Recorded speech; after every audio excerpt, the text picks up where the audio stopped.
Welcome back to another episode of Emotional Nightmares. My name is Tyler, coming to you again from the 831 Club here in Butler.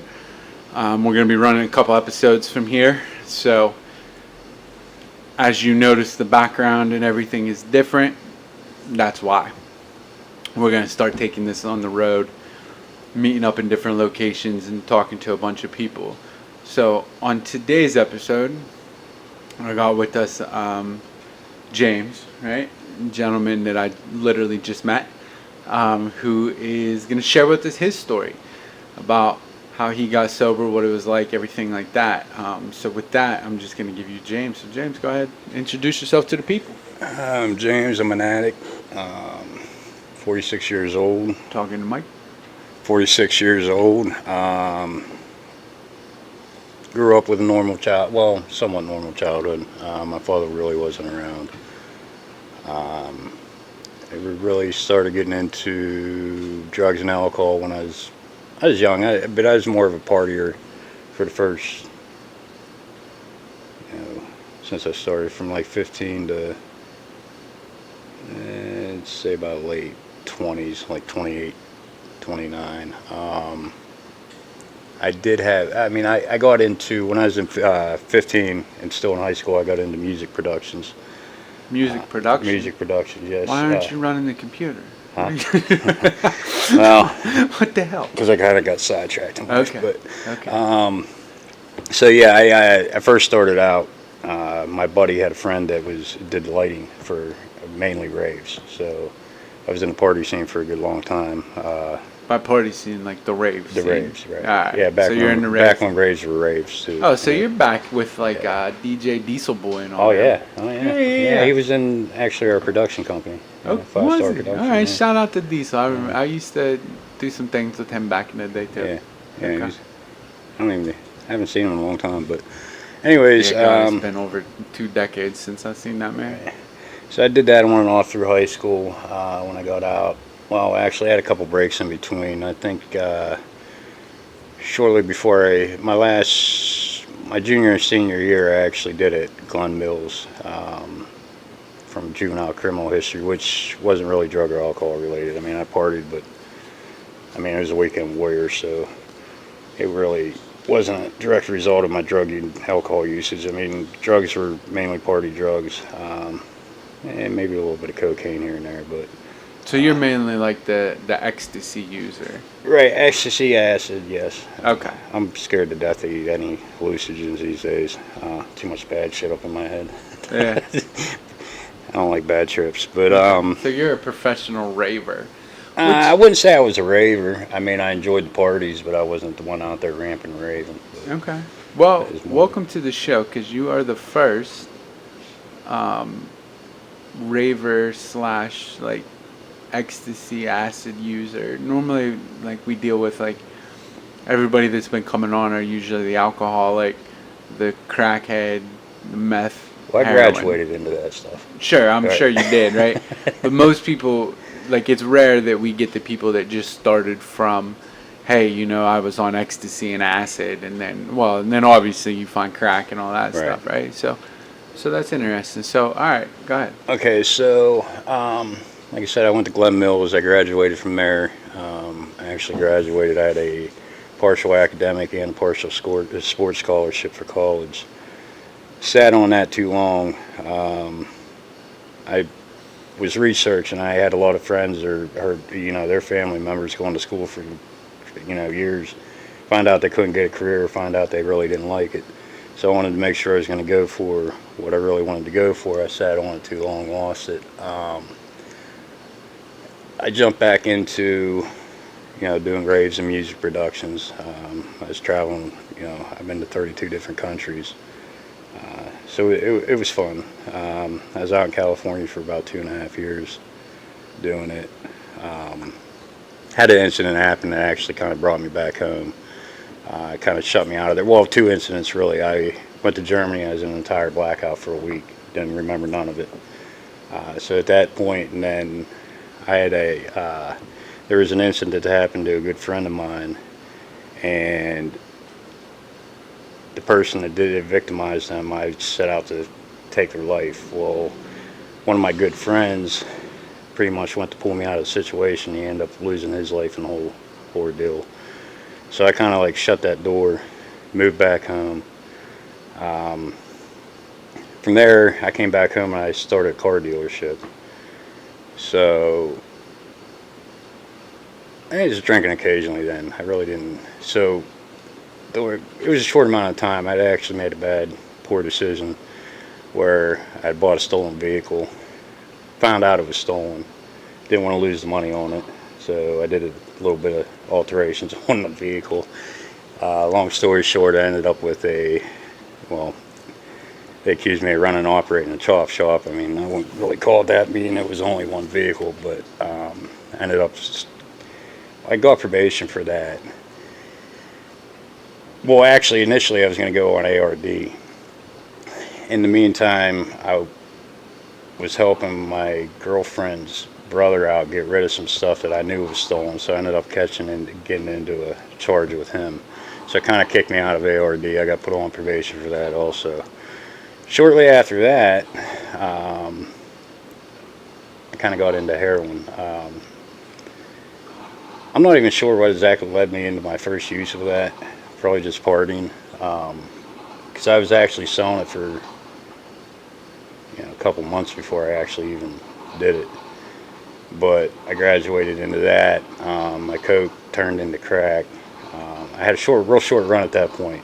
Probably about 3 months before I ended up, I violated, my one probation sentence, I was supposed to do 45 days on house arrest. I never showed up to get it put on house arrest, so I got caught, or I got gripped up. I had to do that 45 days in jail. I got back out.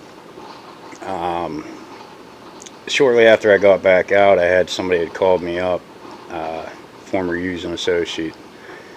Him and this other kid were allegedly broke down in Evans City. So he was asking me for a ride. I was like, I didn't really want to get into it, so I was getting him every excuse I could. Well, he had owed me, I think he owed me like $100. He told me he'd give me that plus, another $50 to come pick him up, run him down to Pittsburgh, and come back. So it took me about 15 minutes to leave my house. It took me about 20 minutes to get to Evans City. I get there. It turns out they weren't broke down. They were stopped by the cops. So I pulled in there, and I knew the officer because I had a few altercations with him before. And he was acting, it was weird because he didn't look at me at all. I think he knew I was coming, but long story short, the kid that owned the vehicle, I told him, I said, this is taking too long, this cop knows me, we gotta get out of here, I didn't have a license. So I said, I feel bad, but we gotta leave him here. So we leave, go down to Pittsburgh, we're coming back, and my big heart likes to get me in trouble all the time. I didn't, I was like, I want to see if this kid's still stranded. So I get down there, he's still sitting there, because he's waiting on his grandparents that never came and got him. And so he's still there, there's no cops around. So I asked the guy that I took down to Pittsburgh, which allegedly he said he was only picking up two bundles of dope, right? So I go into the store to use the bathroom. I actually had my brother's work truck. I asked him to check the oil in it. So I come out, we go through Evans City. Are you familiar with Evans City? So we're coming out of Evans City. We go on that straightaway. As soon as we start coming up the hill, here comes this Evans City cop barreling out of the driveway. There's a Jackson Township cop came out of nowhere. I don't even know where they came. They come swerved right in front of me. And then I get up by the crossroads and two state troopers come out and box me in. Like, wow, okay. So then the cop comes walking up to the car. He's like, what's this about? He's like, oh, routine traffic stop. I say, hey, you got me barricaded here. So he pulls me out of the vehicle, and he's like, he pulls me back. The truck starts patting me down. He grabs my nuts. It's like, dude, what are you looking for? He's like, I'm just checking for weapons. I'm like, all right. So then, he asked me if he minded if they search the vehicle. So I'm thinking this guy got his shit on him. I mean, they don't even check the cab of the vehicle. They go right under the hood and pull out 3 bricks of dope. I'm like, so I'm guessing yeah, dude fucking planted shit under the hood. So it was a setup from the rip. But fortunately, I ended up beating that case. But So I ended up with my first state prison sentence. I was in jail, so I was in there. I kept getting gag on after gag on, and then my PO came up to me the one time. He's like, "Look, let's stop putting this off. I'll give you work release. Finish your one case, max your one case out, come out, finish your other case on paper." I said, "Cool, where do I sign?" He's like, "Well, just come up in front of the judge." So we go up in front of the judge, and I put my admission of guilt on the record. Then the DA said, "Hold up, we've got to mix up with the case numbers. That we need a continuance." So they asked for a continuance. In the meantime, my PO got fired, and I go back in there, and there's no plea written down. So I pretty much entered into open plea. I got 1 to 3 years, and my only violation was that new charge. 2 months later, the case got thrown out. But so I ended up. So ultimately, like let's rewind this whole Okay. thing, right? So ultimately, your start of the addiction is the criminal element, Right. right? Right. Because like from what I'm hearing is like, yeah, I was dabbling in drugs and like, yeah, I did this and did that, but like, there's this real criminal history here. Right, Running chop shops, doing all this. I have a goofy shit. 45-page draft sheet, so yes. Okay. Yeah. So we're addicted to the lifestyle, right? Right. Okay, so that makes more sense, right? Right. So, so obviously, like you ended up going to smoking crack or some shit. Yeah, but like I said, I had a real short run with the crack and the heroin for 3 Okay. months before I ended up in jail, and then I go do my first state sentence, which back then, this was 20-some years ago, and I got kind of caught up on that because I was still fighting cases. I tried to get the judge to let me do that sentence in the county. They wouldn't do it, and I ended up doing almost a little over 2 out of that 3 years. I came home. I had no problem walking that parole off. I didn't even leave my house for the first 6 months except for go to work. I knew the recidivism rate was 6 months. People were going back to jail 2 to 3 years for a dirty urine at that point. Right. So I was able to walk that off. I did catch one. It was about 10 months, and this kid had moved beside me from Michigan, and he's sitting out on the porch every day when me and my brother came home from work, and we started talking. So one night we venture out, and we went to his buddy's house. I did 3 little lines of coke. So at that time, I'm convinced that my state parole officer was a stalker. So it was just weird how this played out, because Tuesday he's at my door when I'm getting home from work, wants a urine. At that time they didn't use instant tests, they did use a lab. So he pretty much asked me like 3 times before he piss tested me if I was clean. And I kept telling him, I'm thinking in my head real quick, now it's been at least 72 hours, I'm drinking lots of water, working construction, haven't touched it in years. Yeah, I'm clean. So I piss. Next week I come home from work, I have a tag on my door, report the next morning at 9 a.m. So I'm like, oh shit. So I knew 1 of 2 things, I'm either going back or I'm going somewhere. So I actually went out to the bar that night. It's like, fuck it, I'm going to party. Packed my bags, because I didn't know what he was going to do. I go up there, luggage packed in the waiting room. He comes out, he's like, where are you going? I said, I guess I'm going with you. He's like, so you know you came up dirty? I said, yeah, that sucks. He's like, you told me you're clean. I said, I thought I was. Like, I seriously thought I was. But he ended up I had to go get an assessment. I went and got an assessment. I went through the whole story. She's like, well, did you use again after? I said, well, I went to the bar one night and I didn't touch coke again. And she's like, well, why are you even here? I said, I don't know. I asked my PO. So I pretty much ended up with nothing. Walked that parole sentence off. So from that point, from the time I got out, I had lost almost $2 million when they had seized everything because of that chop shop situation. So I was pretty much starting over from scratch. I was working for my brother. He's a dick. He was only paying, and this was even 20 years ago, but he was only paying me like 9-something an hour when I probably should have been making 15. I was doing stone masonry and roofing. But from that point, so he had went, I don't want to really, he would go on his benders. I mean, they were long benders. But he'd catch himself and then he'd straighten himself back out. Well, when I was at the point right before I went to the union, it got to the point there was 4 of us working for him. People just kept dropping off one by one just because he was a very hard guy to work with, let alone working for him when he's your brother. So, I mean, we were literally almost getting into fist fights on the roof. But he had, so eventually he wasn't going to work either. He got back into his crack habit. So I was going to work, picking up whoever I could to help labor for me. And then it got to the point, my buddy he had a union job, he had called me. He said they were looking for somebody. And I told my brother, I said, I got to do this. I said, I love you. And I said, get your shit back together. So I went to the union from that point, worked for the union for about 4 years.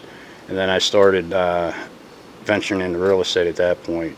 Well, right before that, I was working for this part-time for this marketing company as well, so selling home warranties. I probably should have stuck with them. I made about $100,000 in 6 months on commissions. I dumped that into real estate, so I kind of jumped into it head first. I went balls to the wall. I didn't know what I was doing, so I bought into a lot of mistakes. I'd gotten into this relationship, and I used to joke how, and I knew all along it was me, but I used to joke. So I was with this girl for about 2 years, and most of these long-term relationships I had kept me clean just for the fact that they were opposed to, drugs. I mean, they drank, but, they kept me away from the hardcore shit. So she had... but you were still doing the criminal elements.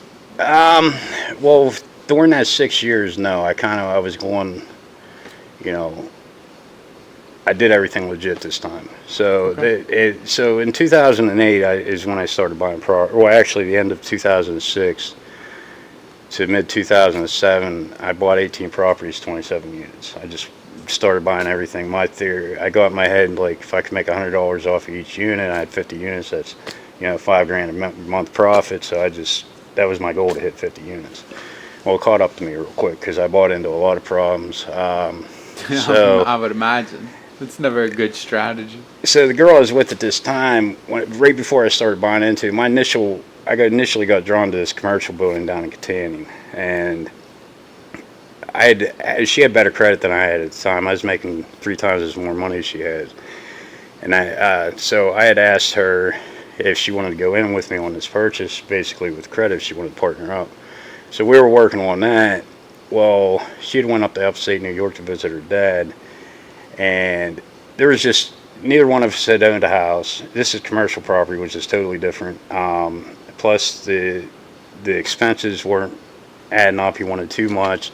It wasn't going to go through. Well, the same guy had 3 houses that he saw. He's like, well, I'll give these 2 a package deal. There's 3 houses for $240,000, but I didn't know all the things you should know before that, like debt service and, there's usually, at that time, you should only be paying $22,000 per unit. That's including what you're going to put into it. Single families, unless you get them dirt cheap, they're not even worth it. But long story short, I jumped into it.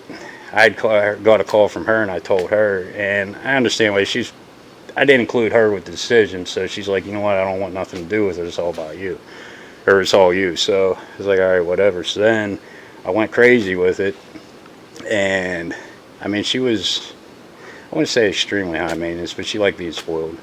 But then I got so wrapped up into this that I didn't really have time into the relationship. Well, I said, I need help with something. Why don't you come help me, right? So I bought this Victorian. I was buying it on rent to own, and she loved the house. So basically 2 floors were going to be hers, and I was going to redo the one in the apartment to help with the expenses, because it was costing me somewhere $1,100-$1,200 a month just for the mortgage payment, the taxes, and insurance. So, I mean, this 2 floors were livable, but they needed some cosmetic work. The other one, I'm trying to put money into it to help cover it. I had asked her just to cover the mortgage payment, which was $500. So then all of a sudden it turned out that I was being a dick or whatever, because I was making her pay rent at that point, which I don't know. I explained to her the whole situation. Then she got mad because I was trying to fix the first apartment up before the other one. I said, but you don't want to help me pay the expenses. I need this money to help pay the expenses. So we started getting real rocky at that point. So I'd actually started smoking crack again. And I kind of joked about her, she pushed me to smoking it. But anyways, so this one night I was out. I ran into a prior ex that I was on and off with. We were best friends since we were 12. We got into a relationship. We were off for like 10 years. So she was one of the ones that kept me clean. She never did, she did ecstasy. She ate Adipex. Every once in a while she drank. She'd get on my shit if she found out I was doing anything else. So, but I ran into her, and when I went upstate to do my first sentence, I pretty much, we were on and off so much. I said, I didn't want the added stress. I said, if you're there, you're there. Other than that, I'll see you when I get out. Do you? You know what I mean? So I didn't see her from that point up until this point. And at this time, she's all messed up on heroin. So it literally broke my heart. So we had some talks, and she said she wanted to get clean. So I figured I might as well pull myself out of this before I get too far into it again. At the same time, I'm still in a relationship with this other girl. So she ended up buying her own house, and I'm actually staying with her most of the time. I got another house where my mom, I gave her the top floor. I was living in the basement. Well, I my ex, I was letting her live in my basement. This just sounds so chaotic. Hey, it did, but I never once cheated on her. Like, when I was still with this girl, I never once did anything with her. So, anyways, I'm trying to shorten this up a little bit. So my ex, she's like, well, she's like, I'm here all day. She's like, if you need help with anything, I'll help you. So, without really giving it much thought like I should have, I said, all right, well, pretty much let her help me with the accounting and everything else. Big mistake. So it almost turned into a can't beat her joiner thing. She did a total 180. Within 3 months, I had a brand new $150,000 RV. I go with $90,000 on it at this point. I had a Chrysler 300. I had a Mark Martin Edition GMC Sierra truck. I had a 26-foot box truck. Before I know it, I had 80 grand in reserves too at this point. That's gone. My RV's getting repoed. My car got repoed. Every one of my houses except for 3 that didn't have a mortgage were in foreclosure, and I had no idea until it hit the fan. So I think I define that as my first midlife crisis. There's this huge newspaper article on me. I pretty much had the whole paper except for the classifieds. So the paper, during their investigation, well, I had a house that had caught on fire right around this time. It was arson. They were dead set that I did it. Well, the paper was doing an investigation, and they found out I had. So my ex, while she was depleting my reserves and everything, I had 4 different bank accounts. Do you know what a check kite is? Check kite scheme. You remember when people used to do that? You take a check from one account, put it in another, pull that money out. School. Well, I had my accounts for so long, I could put a $50,000 check in there, and money would be available the next day. So she wasn't really flip-flopping them, but she was basically putting checks from one account to the other and pulling it out. I ended up getting theft by deception charges. So the paper, they kind of wrapped it up and made it look like that I bought all my properties with a bad check, basically. So I was dealing with that aspect, and the authorities, the city police were investigating me for mortgage fraud, which isn't even their jurisdiction, but they were dead. I got my discovery pack and had my W-2s from my employer in there. They ended up getting a lot of my banking statements from these banks that I had criminal charges with without getting warrants and everything, so that turned into an ordeal. But long story short, I went way off the chain here, started hardcore addiction, ripping and running. I ended up catching other charges, making stupid choices back into the criminal activity, which mainly these ones were led by my drug addiction. I ended up with a 2 to 7 year sentence. Was it 2 7-year sentence? 2 to 7 years. Oh, okay. I was just saying, they didn't give you concurrent? I violated that second number so many times, I turned it into a 2 to 10 with a new criminal charge, and I did probably almost 7 of it. So I was in and out. Every time I got out, I'd go right back to where I was. And part of my problem at that point, and from that point on, I had the money. I didn't want to say I wanted to go to jail, but it really didn't affect me. Right, it's like, right. I still got money coming in. I'm still going to have money. I'm actually saving more money when I'm in here, despite my gambling addiction. I picked up while I was in there. But that was more actually to pass the time. But so I had basically the means to do whatever I wanted without even basically wanting to play the tape through. So that was pretty much my problem from that point on. So right after I maxed out this second number, I got involved with a serious relationship. Actually ended up getting engaged to this girl. First girl I ever put a ring on her finger. I was 40 years old at the time. So I was kind of, I wouldn't say totally clean, but you know, I'd occasionally here and there. We were both working on getting clean. I was kind of like abstinent on and off with her. She's just got signed up for the methadone clinic. So this was 2017, right around June. I think it was shortly after her birthday. She just started getting really sick. She wouldn't go to the hospital. She started getting worse and worse and worse. It got to the point where I would come home and I'd have to help her to go take a bath in the middle of the night, have to walk her to her bathroom and everything. So the reason why she wouldn't go to the hospital, so we had her at that time, she had her son that was 5 years old. She had 4 other kids, but she had lost them, you know, previous issues with CYS. So she was worried that she went to the hospital. They find, because she still wasn't leveled out at the clinic, so she was still using to keep from being sick. She was afraid that they found, you know, heroin in her system. They'd call CYS. I said, look, we won't even have him with us. Well, they know, they have a record. I said, well, he's with family in another state. They don't have to know. So about 3 weeks later, she agreed to go to the hospital, and the plan was I was going to take her when I got home from work that day. It was about 3 o'clock. I had received a call from her, and she said, I need you home right now. I said, all right. I said, well, you know, if you're sick, you're going to have to give me a minute if you're sick or whatever. So, because, I mean, she was definitely, like, on top of what she had. So, anyways, it took me about 2 hours to actually wrap up what I was doing, get what she was going to need, get home. So I get home, and I went into the bedroom. It was July at this point. It was hot. She had the AC blaring. She was actually laying nude in bed. And basically, I know she was having hot flashes and everything. So at that point, she had labored breathing for the last week and a half. So, well, at this point, I'm convinced it was aspirations. I go in there. I thought she was sleeping. So I go take a shower. I figured I'll get a shower, get ready, and wake her up when we go to the hospital. So I go take a shower, come out, and I talk to my mom for about 15 minutes. I go back in, and she was ice cold.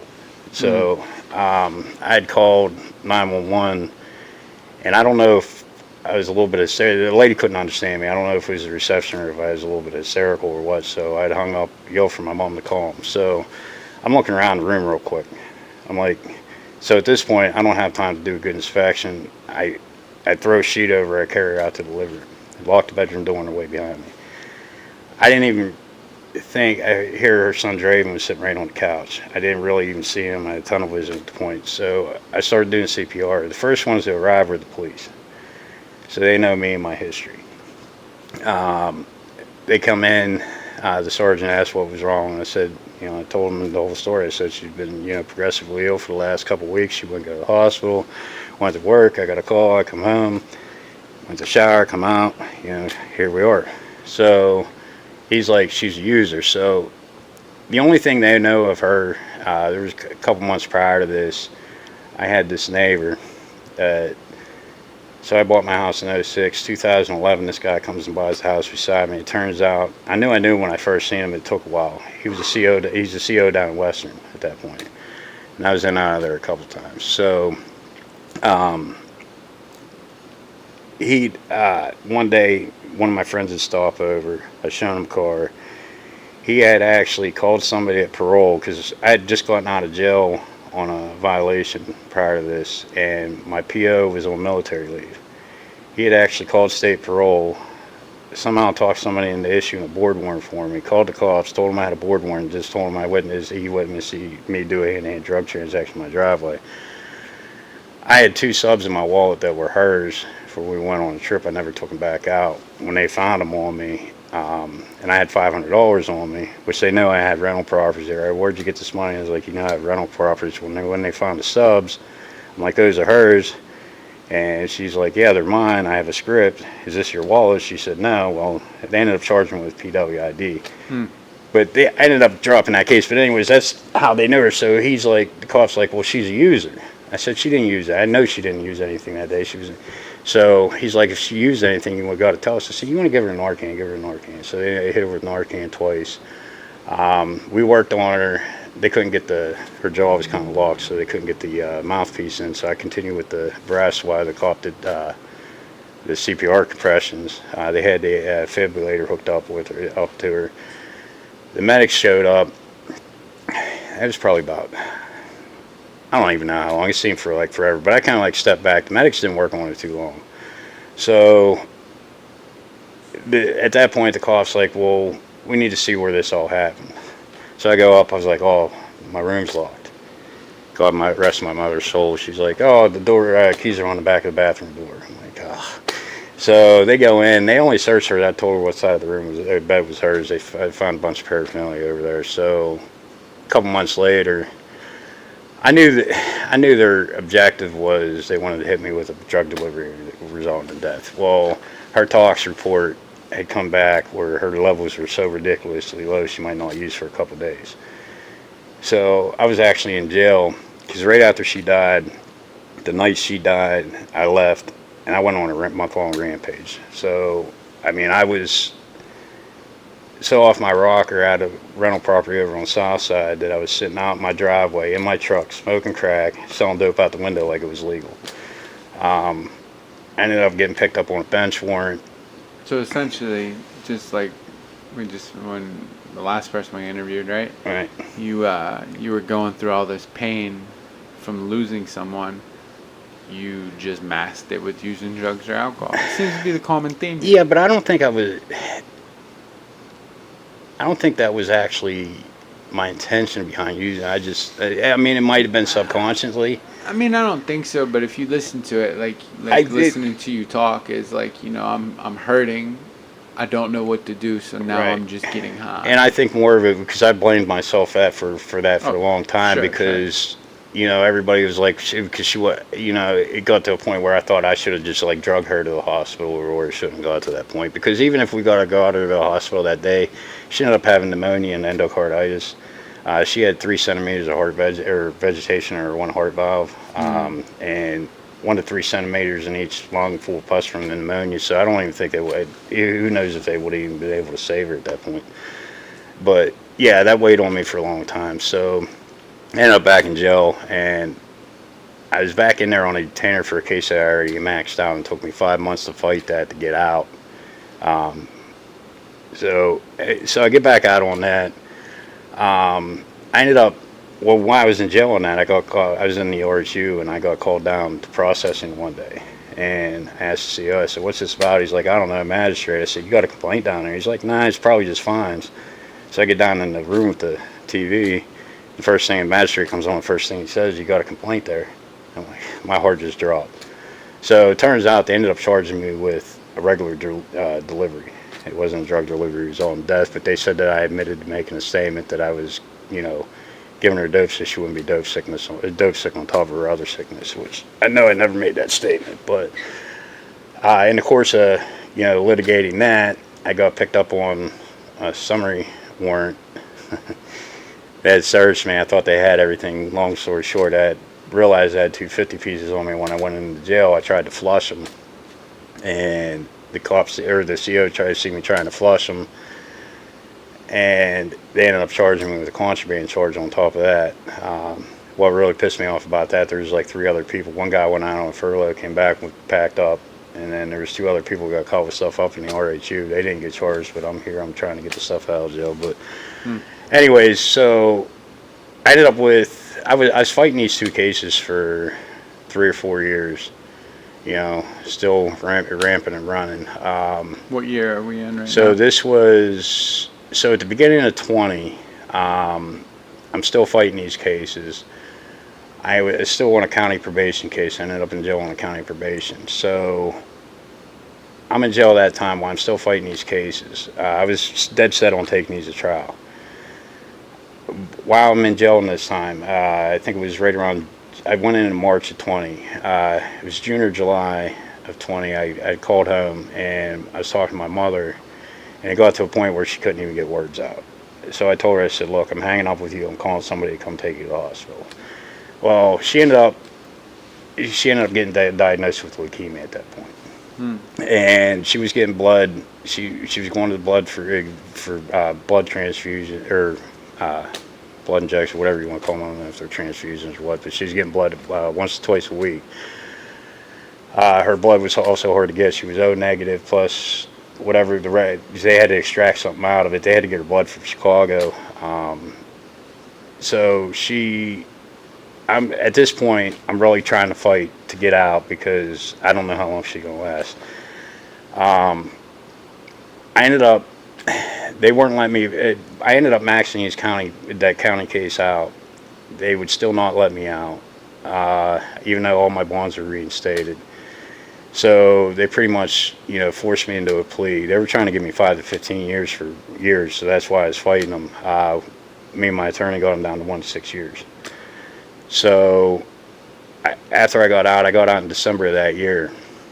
Like I said, I went right back to what I was doing. So January, because the judge said, well, I'm going to give you time to get your affairs in order before your mother passes. Because she was, not only was she my mother, but every time I went to jail, she was the one that managed my properties. I had nobody, and she was the only one I really trusted with that. So I was on pre-trial. So I had to get tested. Well, I'm using, so the one day, I really didn't think I was, it turns out I ended up having a blood infection and an infection in my back. My back was hurting, but I thought it was because I was sleeping in a chair all the time. So I ended up going to the hospital today to get out of this piss test. I go up there and they tell me they're admitting me.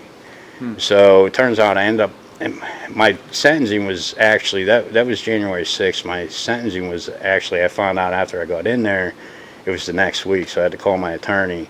They ended up postponing that. And I guess I'm kind of, if I would not have caught that infection, I would have been back in prison and I would have lost my mother while I was in prison, which I don't know how I would have handled that. But so I ended up, Butler kind of ignored the infection on my back because there was like a little speck that showed up on the MRI. They kind of dismissed it. They treated me for the blood infection.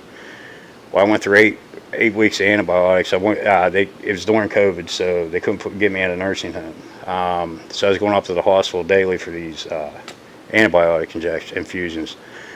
Went through 8 weeks. Next time I was supposed to get sentenced, the day of sentencing, I called my attorney. I said, I got to go back to the hospital. I can still barely walk at this point. So he called the DA. He's like, well, they're not going to agree to a continuance. You got to go. So I'm like, I ended up going up to the specialist, and I'm arguing with her, and she's arguing with me about waiting to give me another MRI. She says it's not recommended for 12 to 16 weeks after you start treatment, which gave it another 4 weeks. So I ended up going to the ER. I was like, well, I'll go there. So I go to the ER. They give me an MRI, and I have full-blown infection in my L5 disc pocket.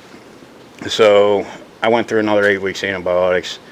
At this time, my mother, right after I finished the second one, she had went through her 4th chemo treatment, and I guess that had messed her spleen up. Well, they couldn't take it out because of her condition. So she went to see a specialist down in Pittsburgh, and I called her the one day to see, what was going on. She's like, well, I'll be coming home. She's like, you want to talk to the doctor, or you want me to tell you what's going on, you want to talk to the doctor? I was like, well, I'll just talk to the doctor in case I have questions. Well, she never told me she signed a DNR order.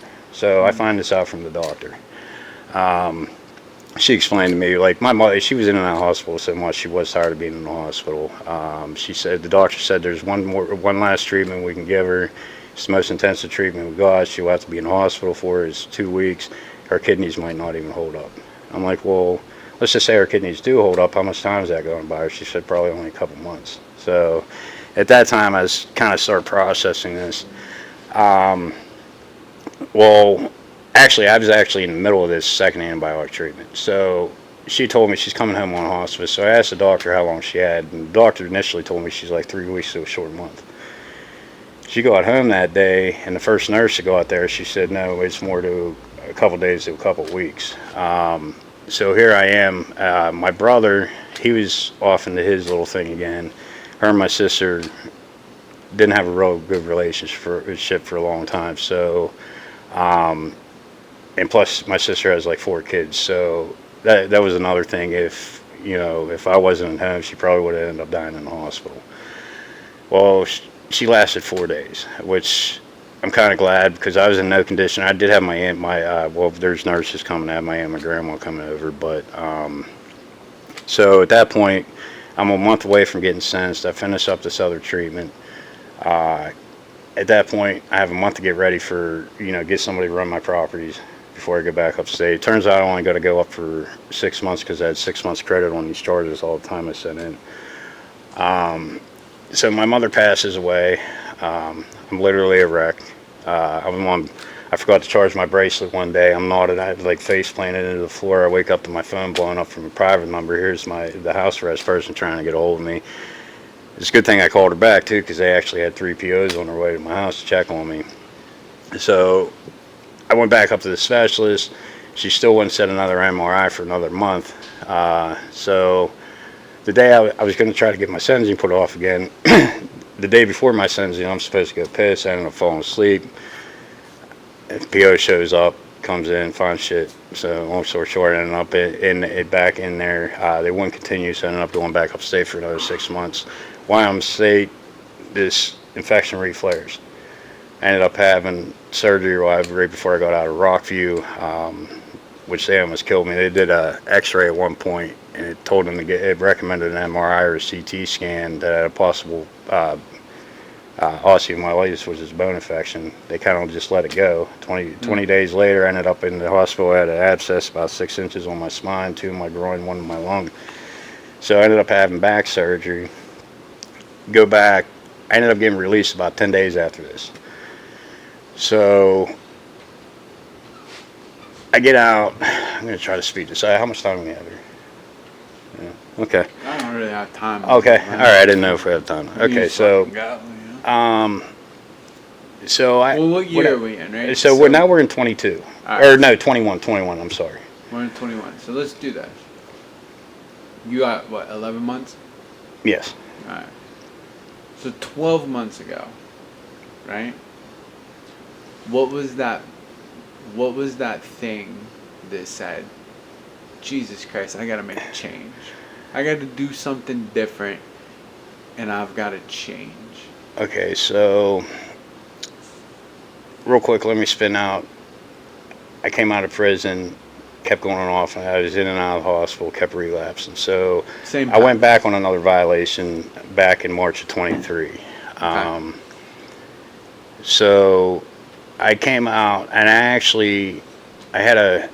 ended up catching a new charge when I got violated. It was a paraphernalia charge, and they had changed the state parole guidelines before. If you handled anything at the magistrate, it was just a tech. Mm-hmm.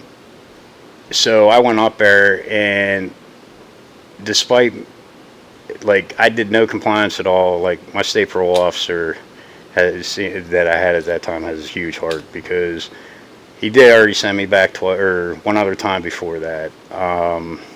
But they made him and the supervisor determined, let me do my 6-month hit for absconding, automatic re-parole. No further penalty on the criminal charge. So I actually still had to go in front of a hearing examiner for it, because somebody in Harrisburg, like I said, I violated my second number so many times. I actually got 2 board files. They're probably sick of me. So somebody probably still kicked it in for a hearing, and the hearing examiner still let me out. So I got out. I'm still having issues on and off with my back. I should have been paralyzed. I was almost paralyzed. So I got to remind myself of that every day. So when I got out in September, here comes my issue again. When I got out of prison that time, my bank account's back up to $32,000. I have a bunch of issues with my property that money was supposed to go back into to get them up and running. Here comes my criminal thinking. Let's go get 4 ounces of crack and sell it without smoking it. Yeah. That didn't last too long. Good. At this time, when I got out of prison that time too, I was trying to give myself, every time I got out of prison, I had every intention to not go back to using, but that as soon as I was out the door, something changed at some point. Sometimes it was longer than others. This time I elected to give myself, I could have had somebody put that money in one of my units, give myself a home plan. Before I left prison, I made a decision I'm going to go 3/4 house, give myself more structure. It didn't really work out at first because I was there for like 2 days and I left. I was gone for about 2 weeks. Finally got a hold of my parole officer. So I emailed him because I figured I didn't get any call from him. I knew I was already kicked out. So I had at a 3/4 house. So I had emailed him. Said I'm having problems. He said come into the office. He's like, I'm not going to put you in jail. Huh? You emailed your PO? Yes, I emailed my because he won't give out his cell number. So the only days really catch him in the office on Monday. So I emailed him. He's like, well, come in the office. He's like, I'm not going to put you in jail. And then I missed the first time I was supposed to meet him. Then he emails me back the next day. He's like, how far is this going to go? He's like, you already got kicked out of the 3/4 house.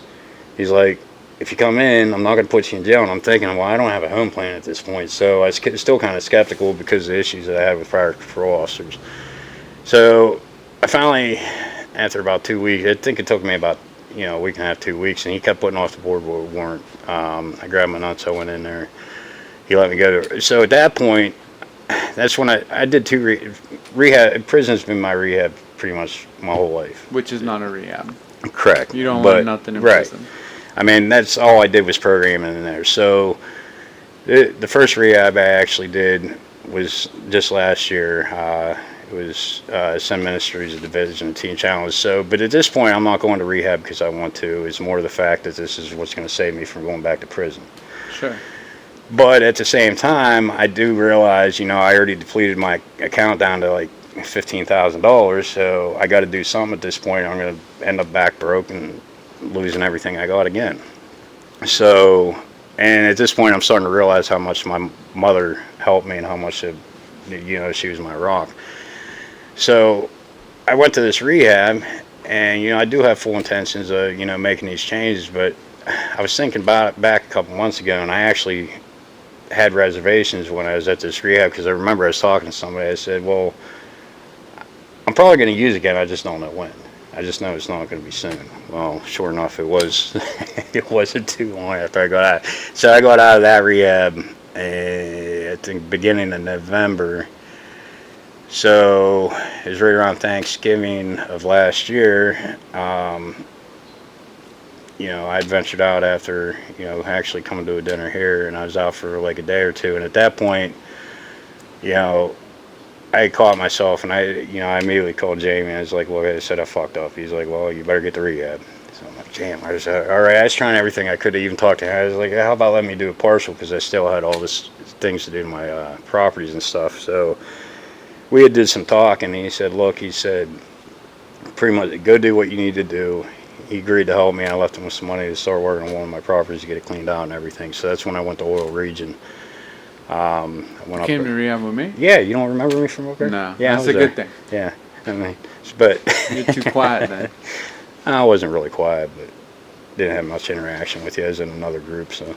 But so at that point, like I said, I got to the point. What basically got it to me is that I was so tired of going back to prison. I got 4 state numbers. I was in and out my whole life.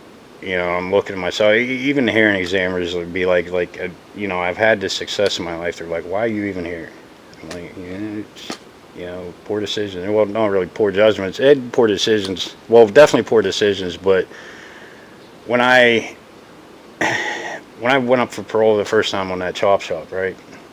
So I went through the whole thing with the hearing examiner, how it happened. This guy brings me a car. I give him half the money. He's supposed to bring me back the title in a week. Never brings back the title. So, I'm already getting the feeling. Then I find out it's stolen. So, I weighed the pros and cons, and I didn't want to lose the money. So he's like, well, don't you think you should have you should have called the police? I'm like, well, obviously I made the wrong decision. So I'm well aware when I'm making wrong decisions. So I'm real good at that. I do weigh the pros and cons on a majority of things. I'm looking for you. Yeah, right. That's one thing I don't have to worry about these days. Amen to that. It took a long time to get there. I mean, I'm still on state parole. I've still got another 2 years. But so when I came out of oil, I started doing right before I went into Oil Region. In between there in Teen Challenge, I went to a couple of NA meetings. So I don't think before I caught up into this stuff in 2008 when I started back into it, I don't think I was exactly addict status at that point. Like I said, I did have that 3 short runs, and I probably would have go out in there if I didn't end up in prison. But at the same time, I was able to come out. I had no problems. No, like I said, I ventured out that one time. Did a couple lines of coke, but I had that. I was able just to like go home and like not even worry about it. So I don't think I really turned it, like clicked that. I mean, whether it's a gene, if you want to go to the scientific and medical aspect or not, but that's probably when I got clicked in about 2008. What was different now? So, right? Because like you've gone through a lot of the same patterns, done a lot of the same things. You end up back in jail every time. right, So, but you during this time though, you managed to put together some time. right. So, right now at this current moment, what would you say is different now as compared to any other time that you've tried this? What are you doing? Okay, so different? everything I put into my recovery, which I'll get in 1 second, in the last 10, 11 months. Let's just say I would have came out of prison and I would have put that $32,000 into my property, and I would have stayed clean for that time. Without doing everything that I did in the last, almost year, I think I probably would have just ended up falling back off anyway. So, my life's a wreck right now. I got my own properties. I haven't had to work for somebody in over 20 years. I'm living in a 3-quarter house. I'm now employed full time, trying to get these issues still done with my properties. I got really involved with the NA program.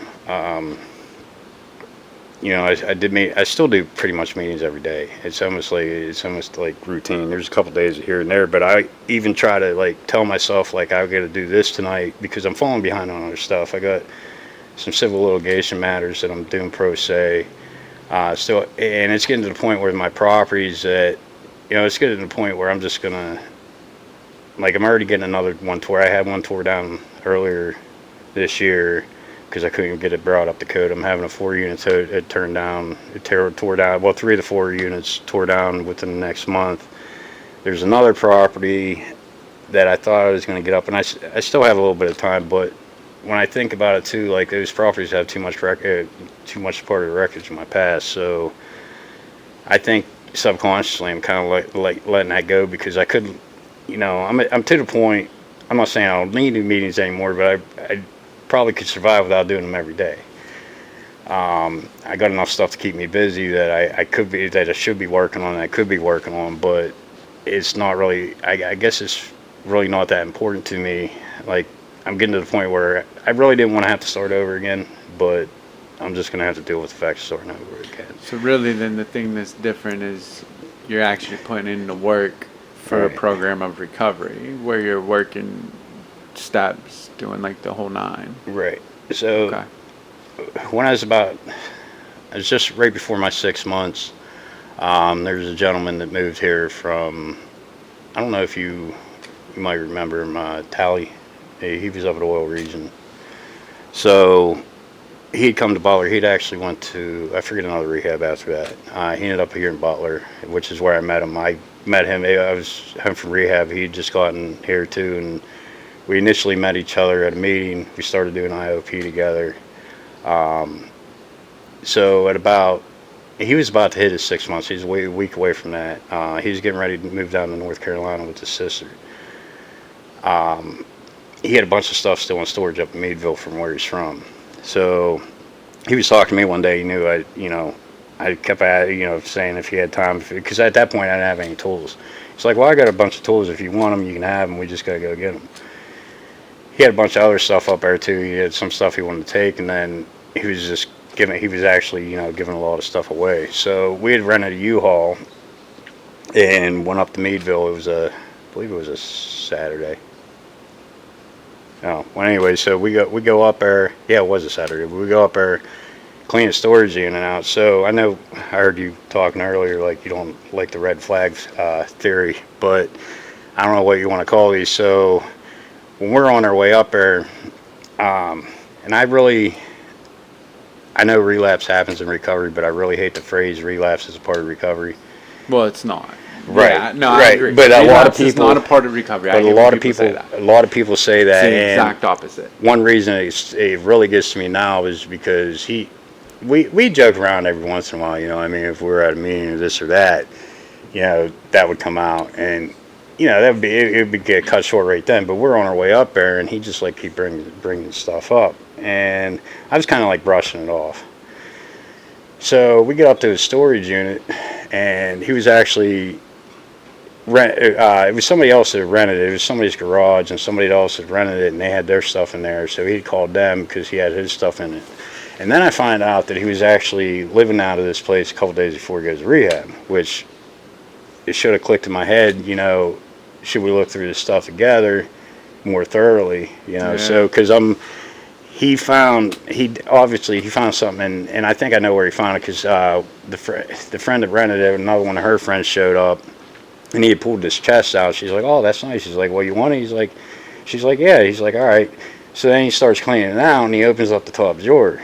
And he's like, "Yeah, this is where I used to keep my shit." He's like, "I used to stare at this drawer for like hours, right?" So all this stuff should have like, it kind of gets me sometimes because like all this stuff, it should have like clicked in my head like maybe I should be watching a little bit more. But anyways, we packed the van up, and we actually went to a meeting up in Cockerton. After the meeting, we went to Country Fair. There's another individual that I was up at Oil Region with, and I told him I was going up that way. He was in a 3-quarter house in Sharon, but he said he was going to be home, and he's right in my Meadville area. And I told him, you know, maybe we could go to a meeting or something. So he ended up getting tied up with stuff with his ex. Well, he knew we were coming up there. I said, "Yeah, you can ride back with us because Sharon's on our way back." So he had actually ended up canceling his ride. Well, we got to the gas station and tallied. He's like, "We'll call your buddy. Let's get this situated, figure out what we're going to do." Well, he goes into the bathroom. So it was about 15, 20 minutes. I was talking to the guy, and then I'm going through text messages and everything. It's like 10, 15 minutes, and where's he at? So I tried calling him. He didn't answer. I'm like, well, you know, maybe he's in there, you know, taking a crap. So I give it, you know, a couple more. I text him. I'm like, "Is everything all right?" No response. So I go in. I knock on the door. I didn't get no response, so immediately at that point I know something's wrong. So I asked the clerk, I said, "Look, you got a bathroom key?" I said, "I got to check on my friend." She's like, "Well, I ain't got a key." I said, "What do you mean you ain't got a key?" So at that point, I'm literally going out in the van trying to pull shit out, break into this door. She had called the manager. It probably took the manager about another 10 minutes to call back to let him know where the key was. And I tried to get in. I was trying not to damage the door, which... No, that kind of gets to me too because I'm feeling he was probably in that bathroom for about 20 minutes after the point that I knew that he wasn't responding, so he could have been in there 20, 30 minutes on the floor. So eventually I get the key. I was actually standing outside. The clerk came out and handed the key. She's like, "Here, go in. I don't want to walk in on him. Let me know if everything's all right." I walk in, and he's laying on the floor. So at that point, I had fucking yelled, excuse me, sorry. I had yelled, asked him to, you know, call the medics. He's kind of like rolled over on he's kind of like twisted. So I pulled him, like rolled him over, and at that point I noticed a piece of foil on the floor. So it wasn't so much that I was trying to hide that he was using, but I just didn't want that to be the first thing portrayed because this is going to be hitting the media, his family, everything. So I grabbed the piece of foil and I flushed it. Turns out, well, that was before I rolled him over. Turns out when I rolled him over, there was another piece. Well, at that point, the clerk's standing there, so I wasn't even going to touch it at that point. Right. So the medics got there. I started CPO on medics. They said they were there in like a minute or something. It seemed more like 10, but they eventually got there. They took over. The police show up. So I was going through. So at that point, I mean, I'm almost convinced myself. I know this fool was laying on the ground, but I didn't find nothing else. So, like I said, I'm convinced myself with it. Then again, too, and the cops had asked me this too, if he was complaining of any medical issues or the medics were. And on the way up there, and I know for like the previous week he was getting headaches. So I did explain that to him, and I said, "Look, I said he is, you know, he is a recovering addict. So he's been in recovery for almost 6 months." I said, I didn't see him get anything, and like at this point, it wasn't clicking in my head. He might find it in the storage garage. I said, we didn't meet anybody up there. I know he didn't get from Butler. You know, even when I was telling this to the cop too, he's just like looking at me sideways. It's like, I know for a fact he didn't get it from here. But anyways, so that was kind of, I ended up getting stranded up there because the cops ended up finding out I didn't have a license, right? So they didn't really ask who, I was the one to drive the U-Haul into there. I don't know if they looked at footage or anything, but they pretty much, the coroner, after I talked to him, he pretty much, don't drive the van. Hey, he's like, you got to get somebody to get it, So I was stuck up there in that parking lot for about, till almost, this happened shortly after 9. So I was up there till about 4 or 5 in the morning until I got to the point I couldn't find anybody, so I ended up, just driving away myself. But that was definitely, I guess you want to call it a traumatic experience. Like, so all these points in my life too, I never realized, like the incident with my fiance or whatever, that's almost evident. I was using, going on a rampage rather than grieve. But I think, like, even when my mother passed, I had some couple other instances in my life I really didn't consider trauma, but I don't think I intentionally bottled it up, but I just would, like, close the door on stuff and just move on from it. And I noticed that would catch up to me, and and the point of that was like I wouldn't talk about it or anything. I just, so after she had passed away, I did start. At that point, it was very seldom, but I'd start, like, talking about, even if it wasn't, like, my one cellie, I was like, I got to give you credit, because I just, like, ramp for like, an hour or so. So ultimately, though, you're doing new stuff, right? Yes, I'm doing that stuff. I'm using a support network. I'm talking. Depending on the situation, I mean, I got a support network both inside the NA program and outside. I guess it depends on what the situation is who I call, but regardless if it's a situation that I think I can handle myself anyways, or it is simple, I still find myself, running by, like, my sponsor, running it by Jamie, my old CRS. I still keep in contact with her, but I mean, I think we had this, small, comments before here. I don't think I was, so much a relapser, because You were this never is my first time. recovery. Yeah, I was never, I might have been absent, but I never so far really. you're making it work through. Right. So, all right, man. So I'm gonna wrap it up here. So I appreciate you for coming on. Thanks for sharing with us your story. As always, you could have been anywhere in the world today. You chose to be here with us. Hopefully you heard something that can help you stay sober one more day. We appreciate it. Thanks for coming on. Thank you for watching.